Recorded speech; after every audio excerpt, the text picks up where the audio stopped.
The revelation came during a moment I'll never forget, standing on stage at a prophecy conference, about to speak to thousands about the signs of the times. But what Jesus revealed to me about the three final warnings before the rapture will shake you to your core, because these warnings have nothing to do with world events or prophetic signs, and everything to do with something happening inside the church right now that almost no one is recognizing. And what makes these warnings so critical is that missing even one of them could cost you everything, not because God is harsh, but because these warnings are your last chance to prepare for what's coming. But before I begin my story, let me know in the comments where you are listening from and what time it is. I just want to know I'm not alone in this. And if you feel moved by what you hear, consider subscribing. It helps give me the strength to speak my truth. Now, let's get into my story.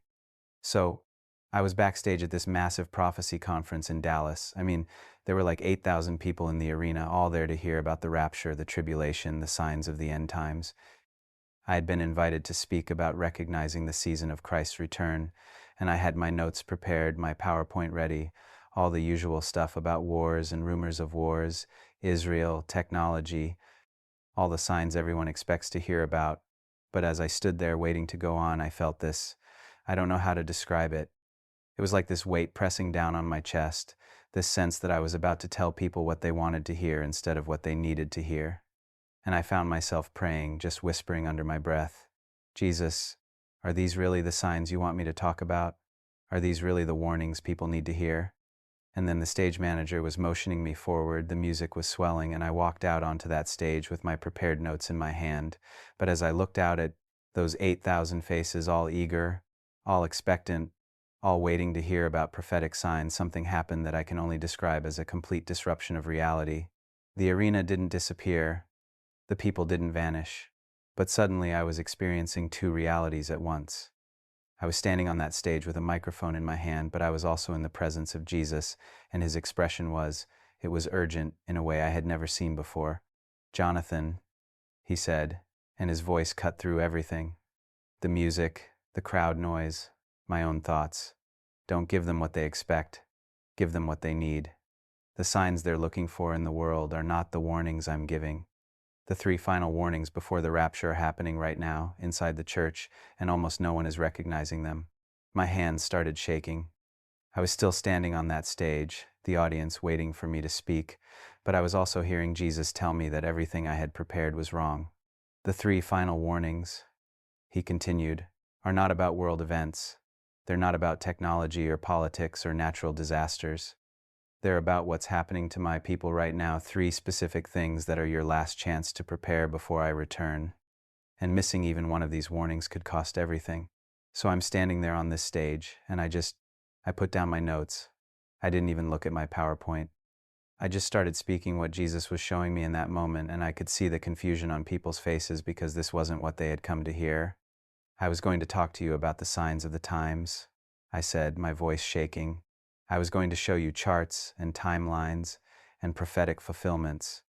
But Jesus just told me that's not what you need to hear.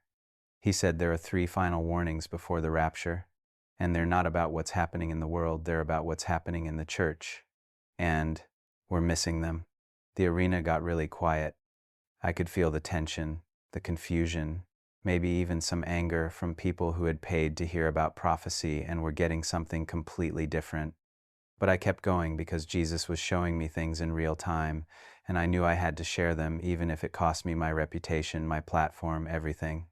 The first warning, I said, and I was literally seeing this as I spoke, is what Jesus calls the warning of comfort. Right now, in this moment, the church is more comfortable than it's ever been in history, and Jesus is saying that this comfort is not a blessing, it's a warning. It's your final warning to choose discomfort, to choose the cost of discipleship before it's too late. I watched as this truth landed on the audience, and I could see different reactions. Some people were leaning forward, suddenly alert. Others were crossing their arms, clearly not happy with what they were hearing. But Jesus kept showing me more.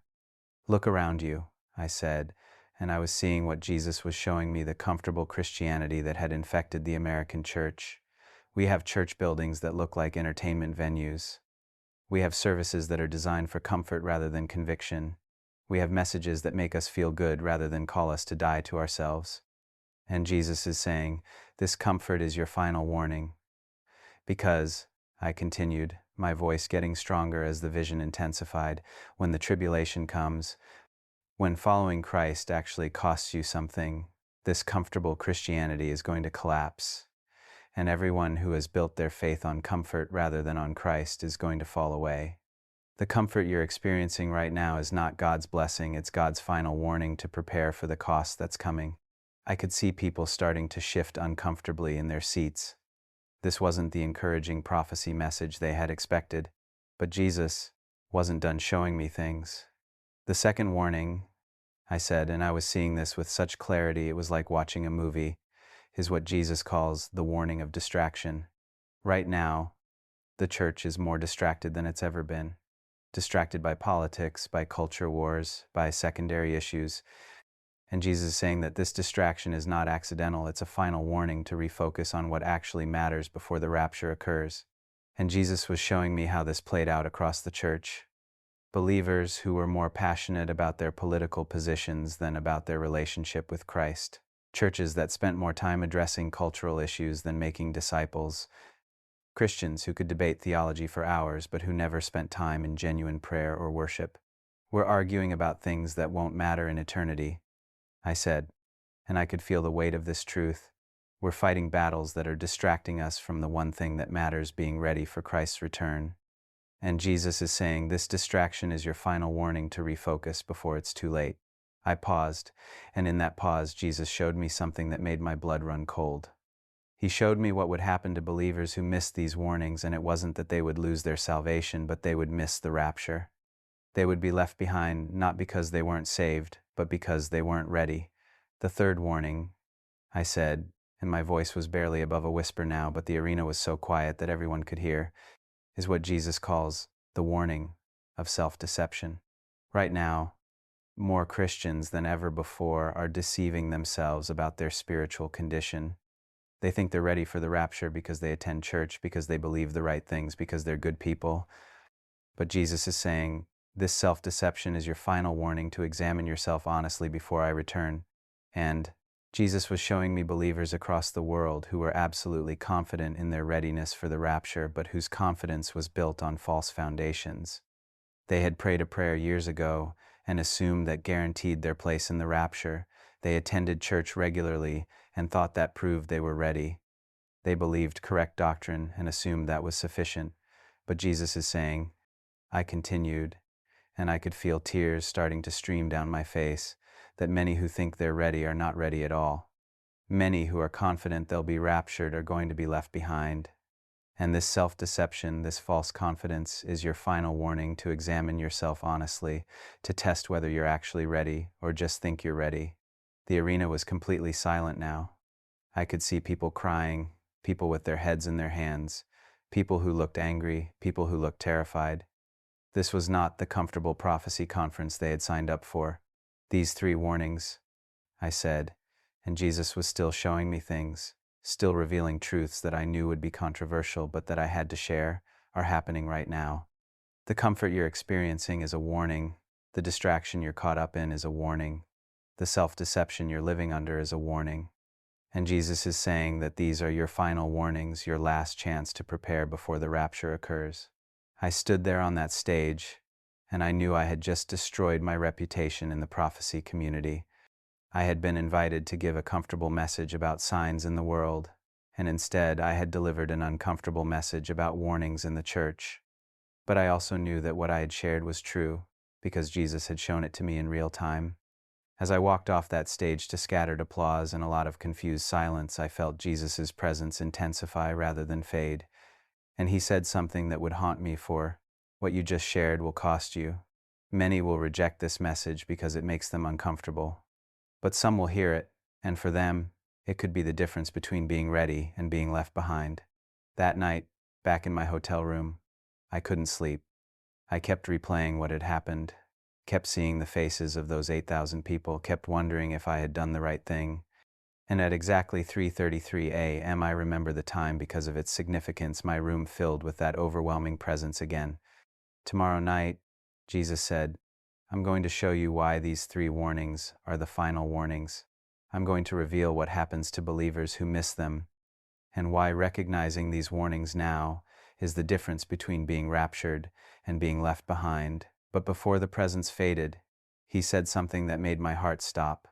The reason these are the final warnings is that they're the last opportunity for believers to move from comfortable Christianity to costly discipleship, from distracted faith to focused devotion, from self-deception to honest self-examination. After these warnings, there are no more warnings.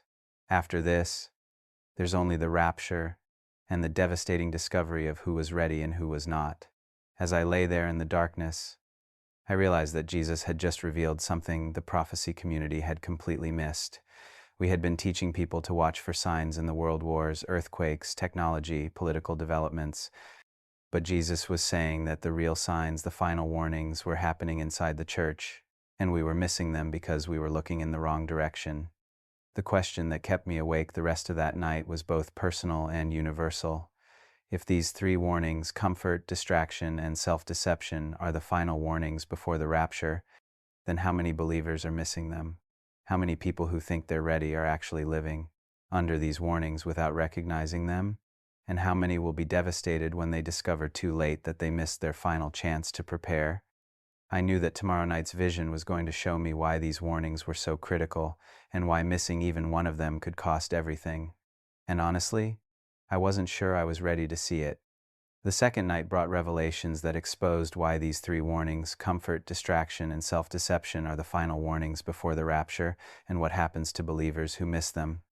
After that chaotic prophecy conference where Jesus had completely redirected my message, I spent the entire day dealing with the fallout, angry emails, confused phone calls, and a growing sense that I had just burned every bridge in the prophecy community. What Jesus would show me about why these warnings are so critical would prove that the cost of missing them is far greater than anyone realizes. So, that whole day was it was brutal. I mean, the conference organizers were furious. They said I had gone off script, that I had upset people, that I had turned a prophecy conference into a guilt trip. One pastor actually called me and said, "People come to prophecy conferences to be encouraged about the rapture, not to be told they're not ready for it." And I kept thinking, but what if they're not ready? What if Jesus is right and we've been giving people false confidence by focusing on world events while ignoring the warnings happening inside the church? At exactly 3:33 a.m., same time as the night before, my hotel room filled with that overwhelming presence again. Jesus was there, and his expression carried this mixture of urgency and sorrow, like a parent trying to warn a child about danger that the child refuses to see. "Tonight," he said, and his voice had this quality of both patience and desperation, "I'm going to show you why these three warnings are the final warnings. I'm going to reveal what happens to believers who miss them, and why recognizing these warnings now is literally the difference between being raptured and being left behind." The room dissolved, and I found myself in this place where I could see. It was like I could see the timeline leading up to the rapture, and I could see believers at different stages of responding or not responding to these three warnings. And Jesus was about to show me why missing even one of them was so devastating.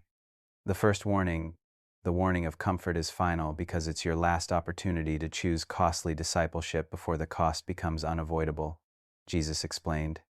Right now, you can choose discomfort voluntarily, but if you miss this warning, the tribulation will force discomfort upon you, and many who could have been ready will not be. So he showed me what this looked like. I could see believers who were living in comfortable Christianity, nice churches, encouraging messages, lives that required no real sacrifice. And Jesus was showing them this comfort as a warning. This ease you're experiencing is not normal Christianity. This comfort is not what I promised. I promised you would face tribulation, that following me would cost you everything. This comfort is your warning to prepare for the cost that's coming. But I watched as most of these believers ignored the warning. They interpreted their comfort as God's blessing rather than as God's warning. They thought their easy Christianity was proof that they were in God's favor, when actually it was their final opportunity to choose the hard path before the hard path became unavoidable. "Look at this man," Jesus said, showing me someone I'll call David. He was a successful businessman, a faithful church member, living a comfortable Christian life. And Jesus was warning him through his very comfort. This ease is not sustainable. This comfort is not preparing you for what's coming. Choose the cost now while it's still a choice. But David didn't recognize the warning. He thought his comfortable life was God's blessing, so he stayed comfortable. He never chose to sacrifice, never chose to suffer for Christ, never chose the costly path of discipleship. And when the rapture came, I watched this happen in the vision. David was left behind, not because he wasn't saved, but because his soul had never been prepared for the cost that readiness required. This is why the warning of comfort is final, Jesus explained, and I could hear the grief in his voice. It's your last chance to choose discomfort voluntarily, to prepare your soul for costly discipleship before the cost becomes unavoidable. Those who miss this warning will face the cost anyway during the tribulation, but they'll face it unprepared, and many will fall away. The second warning was even more urgent. The second warning, the warning of distraction, is final because it's your last opportunity to refocus on what matters before the rapture reveals what actually mattered. Jesus continued, right now you can choose to refocus, but if you miss this warning, you'll discover at the rapture that you spent your final days focused on things that didn't matter at all. So he showed me believers who were consumed with distractions, political battles, culture wars, theological debates about secondary issues, arguments about things that wouldn't matter in eternity. And Jesus was warning them through their very distraction. What you're focused on right now is not what matters. You're spending your final days arguing about things that won't determine your readiness. Refocus now, before it's too late. But I watched as most of these believers ignored the warning. They were so convinced that their political positions mattered, that their cultural battles were important, that their theological debates were crucial, that they never heard Jesus saying, "None of this is preparing you for my return." Observe this woman, Jesus said, showing me someone I'll call Rachel. She was passionate about politics, constantly posting on social media about cultural issues, spending hours every day engaged in debates about things that Jesus was showing me were completely irrelevant to her readiness for the rapture. And Jesus was warning her through her very distraction. You're spending your final days focused on things that won't matter when I return. You're pouring your energy into battles that won't determine your eternal destiny. Refocus on me, on transformation, on becoming ready. But Rachel didn't recognize the warning. She thought her political passion was righteous, that her cultural engagement was important, that her theological debates were necessary. So she stayed distracted right up until the moment of the rapture. And when Jesus returned, I watched this in the vision. Rachel was left behind, not because she wasn't saved, but because she had spent her final opportunity for preparation focused on things that didn't prepare her at all.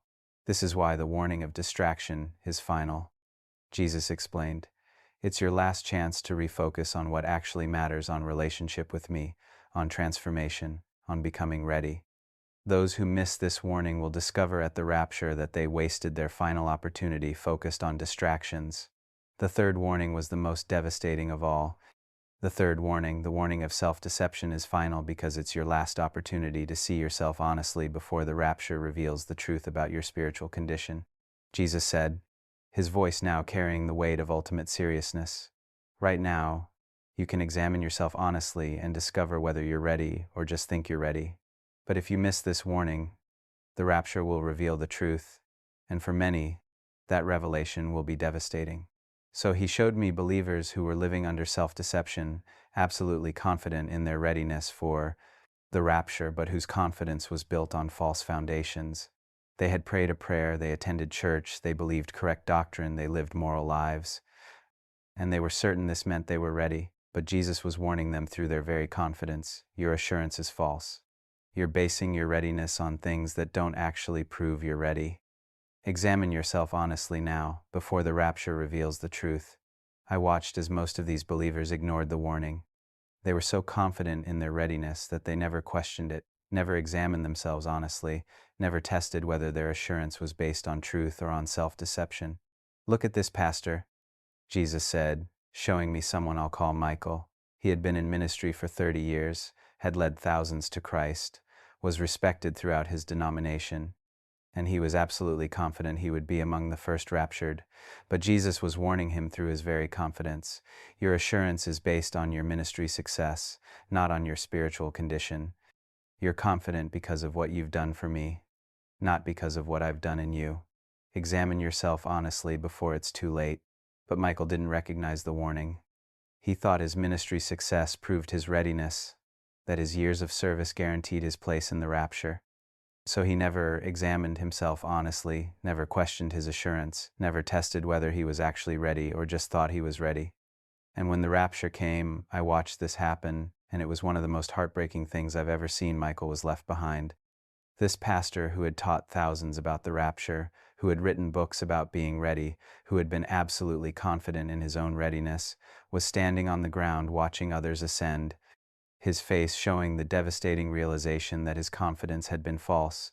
This is why the warning of self-deception is final, Jesus explained, and I could hear the profound sorrow in his voice. It's your last chance to see yourself honestly, to test your assurance, to discover whether you're ready or just think you're ready. Those who miss this warning will have the truth revealed at the rapture, and for many, that revelation will be the most devastating moment of their existence. As Jesus showed me these 3 warnings and what happened to believers who missed them, a pattern began to emerge that was both clear and terrifying. These warnings were final not because God was being harsh, but because they represented the last opportunity for believers to prepare before preparation was no longer possible. But Jesus, I said, my voice shaking, why are these the final warnings? Why isn't there more time? Why can't people prepare during the tribulation? And Jesus looked at me with this expression of both love and seriousness, and he said something that made my heart stop.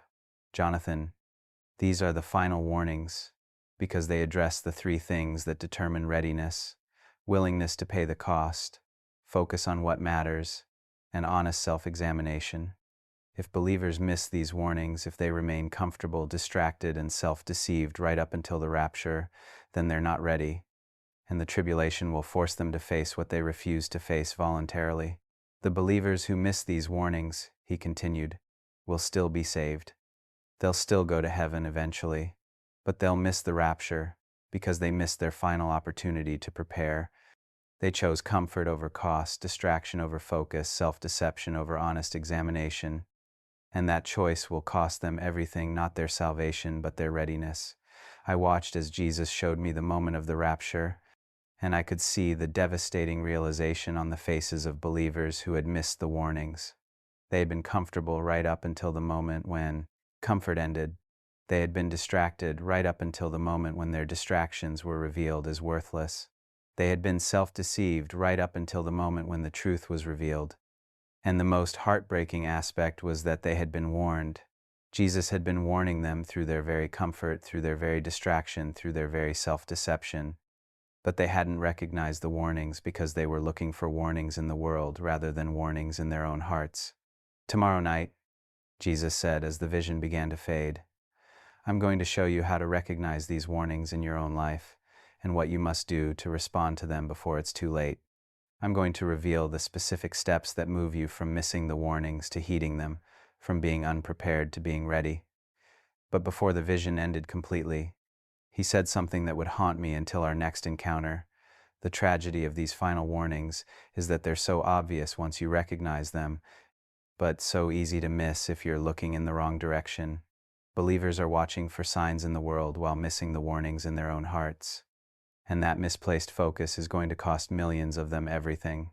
As I found myself back in my hotel room, the weight of what Jesus had revealed pressed down on me with crushing force. The 3 final warnings, comfort, distraction, and self-deception, were happening right now, in this moment, to believers across the world. And most of them were missing the warnings because they were looking for signs in world events rather than examining their own spiritual condition. I thought about that prophecy conference, about those 8,000 people who had come to hear about wars and technology and political developments. They wanted to know about signs in the world, but Jesus was saying the real signs were in the church, in their comfort, in their distractions, in their self-deception. And I realized that the angry emails and confused phone calls I had received weren't just people disagreeing with my message, they were people missing the warning. They were so focused on looking for signs in the world that they couldn't see the warnings in their own hearts. The question that consumed me was both urgent and personal. How many believers are missing these 3 final warnings right now? How many are comfortable when they should be choosing cost? How many are distracted when they should be focused? How many are self-deceived when they should be honestly examining themselves? And how many will discover at the rapture that they missed their final chance to prepare? The third night brought the revelation that could save millions from missing the rapture. After Jesus showed me why these three warnings are final and what happens to believers who miss them, I spent the entire day in a state of desperate urgency, knowing that tonight He would show me how to recognize these warnings in my own life and what I needed to do to respond before it was too late. What Jesus would reveal about recognizing and responding to these warnings would prove both more challenging and more achievable than I had imagined. So, that whole day I was a wreck, honestly. I kept thinking about all those believers Jesus had shown me who missed the warnings: David, who stayed comfortable; Rachel, who stayed distracted; Michael, who stayed self-deceived. And I kept asking myself, am I missing the warnings too? Am I comfortable when I should be choosing cost? Am I distracted when I should be focused?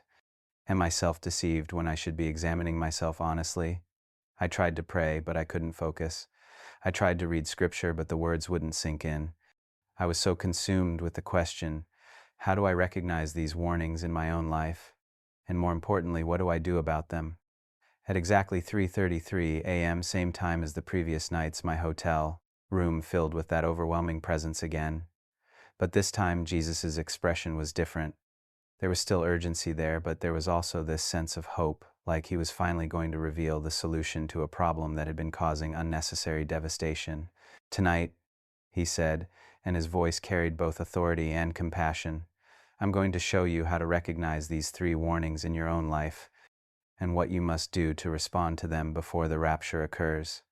What I'm about to reveal is not complicated, but it will cost you everything you've been holding on to.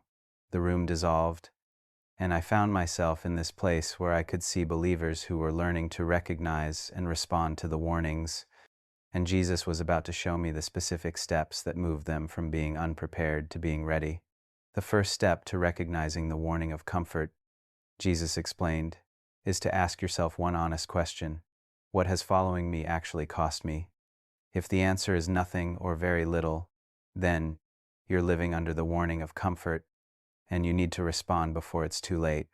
So He showed me a believer, I'll call her Jennifer, who had been living in comfortable Christianity for years.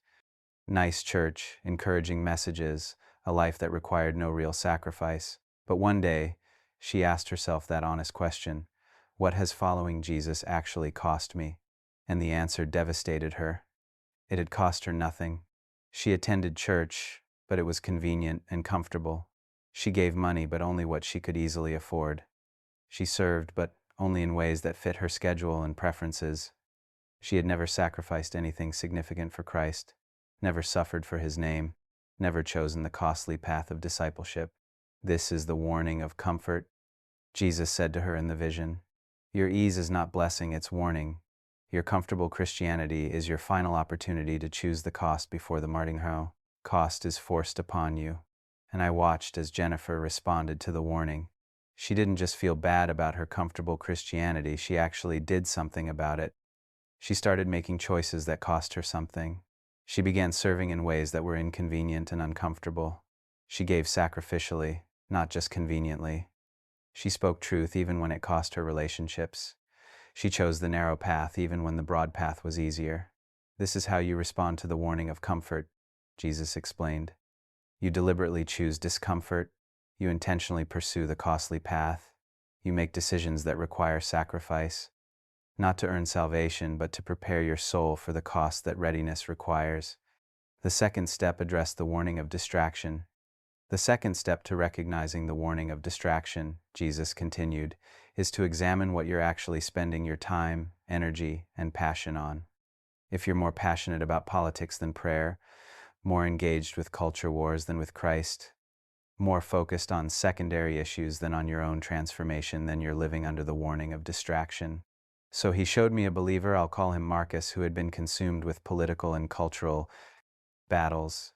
He spent hours every day on social media, arguing about issues, defending his positions, engaging in debates. He was passionate, engaged, and absolutely convinced that what he was doing mattered. But one day, he asked himself an honest question: if Jesus returned today, Would he care about any of the things I've been so passionate about? And the answer shook him to his core. No. Jesus wouldn't care about his political positions, his cultural battles, his theological debates about secondary issues. None of it would matter at all. This is the warning of distraction, Jesus said to him. Your focus on things that don't matter is your final opportunity to refocus on what does matter before the party. Rapture reveals what actually mattered. And I watched as Marcus responded to the warning. He didn't just feel guilty about his distractions, he actually changed his focus. He drastically reduced his social media time. He stopped engaging in political arguments. He redirected his passion from cultural battles to personal transformation. He started spending the time he had been wasting on distractions pursuing intimacy with Christ instead. This is how you respond to the warning of distraction, Jesus explained. You ruthlessly eliminate distractions. You redirect your passion from things that don't matter to the one thing that does matter, becoming ready for my return. You stop arguing about politics and start pursuing transformation. The third step was the most challenging of all. The third step to recognizing the warning of self-deception, Jesus said, his voice taking on particular intensity, is to test your assurance honestly. Don't ask, am I saved? Ask, am I ready? And don't base your answer on prayers you've prayed or beliefs you hold or activities you do. Base your answer on evidence of transformation in your life. So he showed me a believer, I'll call her Sarah, who had been absolutely confident in her readiness for the rapture. She had prayed the sinner's prayer, she attended church faithfully, she believed correct doctrine, she lived a moral life. She was certain she was ready. But one day, she asked herself an honest question. Is there actual evidence of transformation in my life? Am I becoming more like Christ? And when she examined her life honestly, she was devastated to discover that the answer was no. She was the same person she had been 10 years ago, same attitudes, same priorities, same character. She had religious activity, but she didn't have transformation. This is the warning of self-deception, Jesus said to her. Your false confidence is your final opportunity to examine yourself honestly before the rapture reveals the rapture nice truth about your spiritual condition. And I watched as Sarah responded to the warning. She didn't just feel bad about her lack of transformation, she actually pursued genuine change. She stopped relying on past prayers and started pursuing present relationship. She stopped measuring her readiness by religious activity and started measuring it by evidence of transformation. She stopped being satisfied with comfortable Christianity and started pursuing costly discipleship. This is how you respond to the warning of self-deception, Jesus explained. You examine yourself honestly, without excuses or self-justification. You test whether you're actually ready or just think you're ready. You look for evidence of transformation, not just evidence of religious activity. As Jesus revealed these 3 steps, asking what following him has cost, examining what you're focused on, and testing your assurance. Honestly, I began to see believers across the world who were recognizing and responding to the warnings. And what I saw gave me hope in the midst of all the devastation. But Jesus, I said, trying to process everything I was seeing, what if someone recognizes the warnings but doesn't know how to respond? What if they want to change but don't know where to start? And Jesus looked at me with this expression of both love and urgency. And he said something that would change how I understood preparation for the rapture. Jonathan, responding to these warnings is not complicated. It's just costly. The steps are simple. Choose discomfort, eliminate distractions, pursue transformation. But each step requires giving up something you've been holding on to. The warning of comfort, he explained, requires giving up ease and choosing sacrifice. The warning of distraction requires giving up secondary passions and choosing singular focus. The warning of self-deception requires giving up false confidence and choosing honest examination. These are not complicated steps, but they are costly steps. So he showed me what this looked like practically. I watched as believers who recognized the warnings began to make specific, concrete changes in their lives. Those responding to the warning of comfort started making choices that cost them something. They gave sacrificially, even when it hurt financially. They served in ways that were inconvenient and uncomfortable. They spoke truth even when it cost them relationships.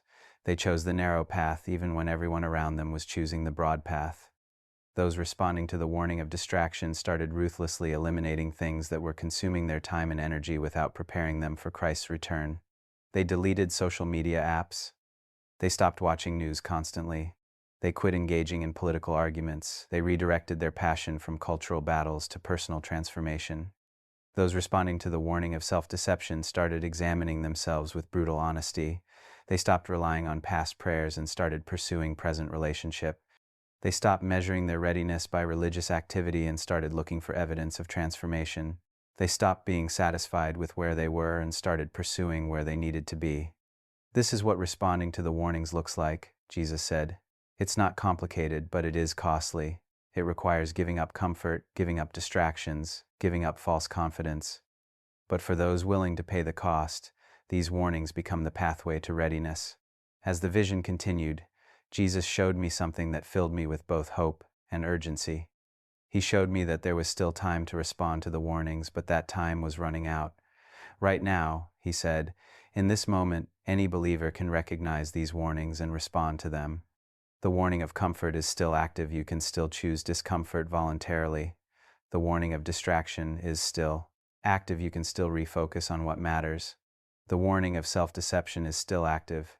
You can still examine yourself honestly and pursue genuine transformation. But, he continued, and his voice carried the weight of ultimate seriousness, these warnings are final. There will not be another opportunity after these. If you miss these warnings, if you remain comfortable, distracted, and self-deceived right up until the rapture, then you will not be ready. And missing readiness will cost you everything, not your salvation, but your place in the first resurrection. As the vision began to fade, Jesus spoke one final time, and his words would become the most important message I would ever share. Tell my people that these three warnings, comfort, distraction, and self-deception, are happening right now. Tell them that these are their final warnings, their last opportunity to prepare before the rapture occurs. Tell them that recognizing and responding to these warnings is not complicated, but it is costly. And tell them this, he concluded, his voice carrying both warning and hope. Missing even one of these warnings could cost them everything.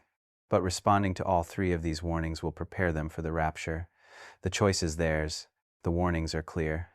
The time is now. As his presence faded, I was left with a truth that was both devastating and liberating.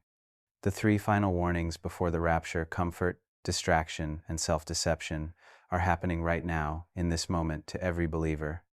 And how we respond to these warnings will determine whether we're ready when Jesus returns. The warning of comfort is asking, what has following Jesus actually cost you? If the answer is nothing or very little, then you're living under the warning, and you need to deliberately choose discomfort, sacrifice, and the costly path of discipleship. The warning of distraction is asking, what are you actually focused on? If you're more passionate about politics, culture wars, or secondary issues than you are about your own transformation and relationship with Christ, then you're living under the warning, and you need to ruthlessly eliminate distractions and refocus on what actually matters.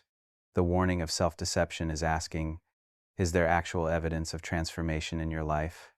If you're basing your assurance on past prayers, religious activity, or correct beliefs rather than on present evidence of becoming more like Christ, then you're living under the warning, and you need to examine yourself honestly and pursue genuine transformation.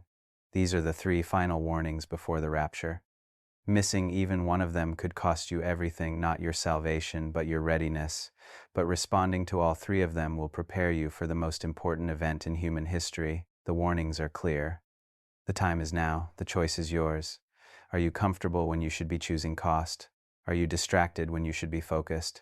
Are you self-deceived when you should be examining yourself honestly? These questions are not meant to condemn you. They're meant to wake you up to the warnings that are happening right now, in this moment, as your final opportunity to prepare. Don't miss the warnings. Don't wait until the rapture reveals that you weren't ready. Recognize the warnings now in your comfort, in your distractions, in your false confidence, and respond to them before it's too late. Because missing even one of these warnings could cost you everything,